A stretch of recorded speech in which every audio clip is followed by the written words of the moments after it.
The Raven by Edgar Allan Poe. Upon a midnight dreary, while I pondered weak and weary over many a quaint and curious volume of forgotten lore, while I nodded, nearly napping, suddenly there came a tapping, as of someone gently rapping at my chamber door. "'Tis some visitor," I muttered, "tapping at my chamber door. Only this, and nothing more." Ah, distinctly I remember, it was in the bleak December, and each separate dying ember wrought its ghost upon the floor. Eagerly I wished the morrow, vainly I had sought to borrow from my books surcease of sorrow, sorrow for the lost Lenore, for the rare and radiant maiden whom the angels name Lenore, nameless here forevermore. And the silken, sad, uncertain rustling of each purple curtain thrilled me, filled me with fantastic terrors never felt before, so that now, to still the beating of my heart, I stood repeating, "'Tis some visitor entreating entrance at my chamber door.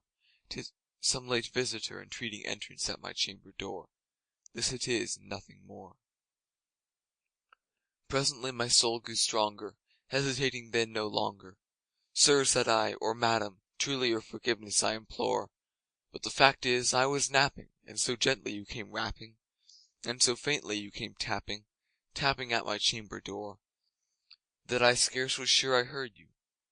Here I opened wide the door. Darkness there, and nothing more. Deep into that darkness peering, long I stood there wondering, fearing, doubting, dreaming dreams no mortal ever dared to dream before. But the silence wasn't broken, and the darkness gave no token, and the only word there spoken was the whispered word Lenore. This I whispered, and an echo murmured back the word Lenore. Merely this, and nothing more. Back into the chamber turning, all my soul within me burning, soon I heard again a tapping, somewhat louder than before. "Surely," said I, "surely that is someone at my window lattice. Let me see then what thereat is, and this mystery explore. Let my heart be still a moment, and this mystery explore. 'Tis the wind, and nothing more." Open here I flung the shutter. Wind with many a flirt and flutter. In there stepped a stately raven of the saintly days of yore. Not the least obeisance made he, not an instant stopped or stayed he, but with mien of lord or lady perched above my chamber door, perched upon a bust of Pallas just above my chamber door, perched and sat, and nothing more. 'Tis this ebony bird beguiling my sad fancy into smiling, by the grave and stern decorum of the countenance it wore. "Though thy crest be shorn and shaven, thou," I said, "art sure no craven, ghastly, grim, and ancient raven, wandering from the nightly shore. Tell me what thy lordly name is on the night's Plutonian shore." Quoth the raven, "Nevermore."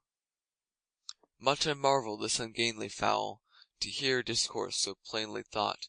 Its answer little meaning, little relevancy bore, for we cannot help agreeing that no living human being ever yet was blessed with seeing bird above his chamber door, bird or beast upon the sculptured bust upon his chamber door, with such name as Nevermore.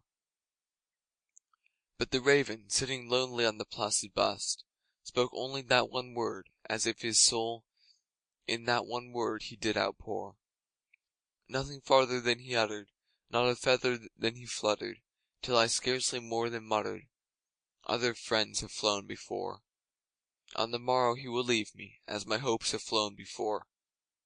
Then the bird said, "Nevermore." Startled at the stillness broken by reply so aptly spoken, "Doubtless," said I, "what it utters is only shock in store, caught from some unhappy master, whom unmercifully disaster followed fast and followed faster, till his songs one burden bore, till the dirges of his hope that melancholy burden bore, of never, nevermore." But the raven still beguiling all my sad soul into smiling, straight I wheeled a cushioned seat in front of bird and bust and door. Then upon the velvet sinking, I betook myself to linking fancy unto fancy, thinking what this ominous bird of yore, from this grim, ungainly, ghastly, gaunt and ominous bird of yore, meant in croaking "Nevermore."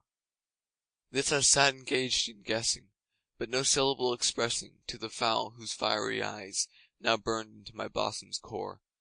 This and more Sample complete. Ready to continue?